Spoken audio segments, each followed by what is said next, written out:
Ano nangyari sa doon? Dito, master, na pag-basketball, eh, parang hindi naman ako bumagsak. Parang napagano ko. Tapos, Parang napilipit lang ng parang konti. napilipit. Kailan ka nadali? Singer pa. December pa. April. April ngayon. January, February, March. April. Aba!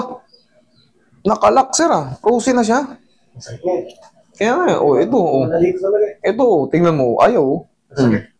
Natsa, may katawang. Sumasabay na. Ayaw nga eh. Ganun. Ang tawag dyan, frozen shoulder na.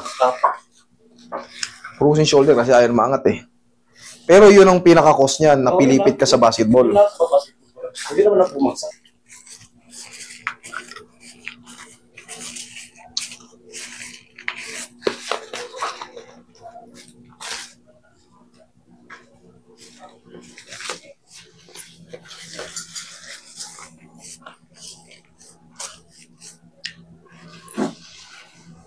Straight lang. Yung, thank you. Medyo tanggalin. Oh, hey, pwede nang tanggalin. Dito, balik. Oh, kala ko may tinatago kang agimat eh. Relax lang.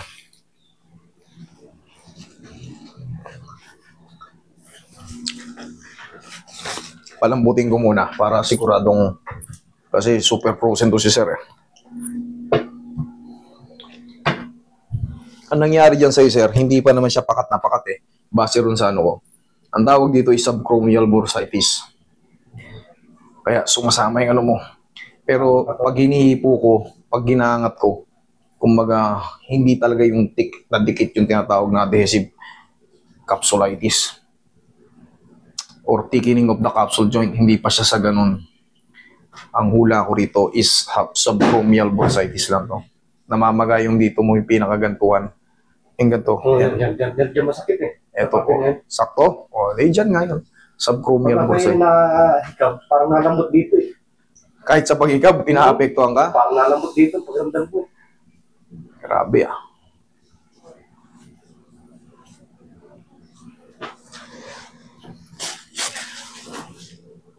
Relax lang.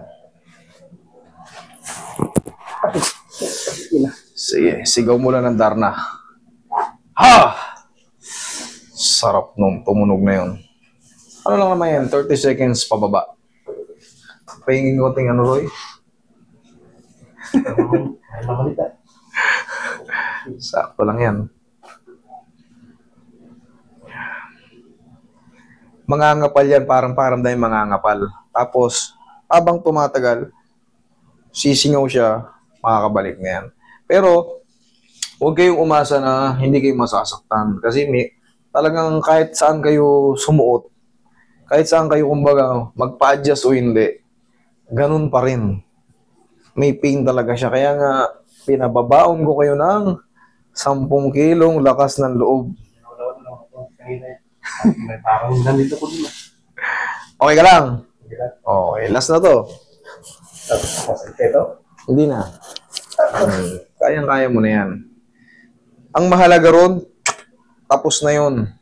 Dinobol ko lang para siguradong perfect yung alignment ng head humerus. Ito. Once kasi bumaba ng konti yan, magkakaroon ng overstretch sa mga ligaments. Ngayon, pag overstretch yung mga ligaments, pag naglalakad tayo, hindi naman ganun eh. Puro palaging magkikreate ng friction yun. So, yung mga tendon natin dito, yung tinatawag na mga rotator cuff, magkikreate ng swelling yun hanggang sa hindi maangat. Okay, dapa, sir.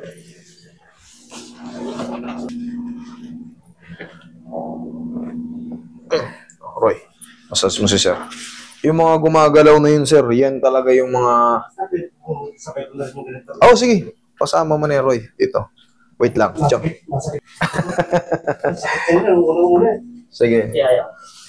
Pakiramdam mo, may bumalik na... Bumalik. Ay, ganun talaga. Kaya nga, dito, ang ginagawa natin, ibinabalik natin sa tamang position yung head humerus. Kasi nga, yan ang may control niyan sa shoulder. Ayan.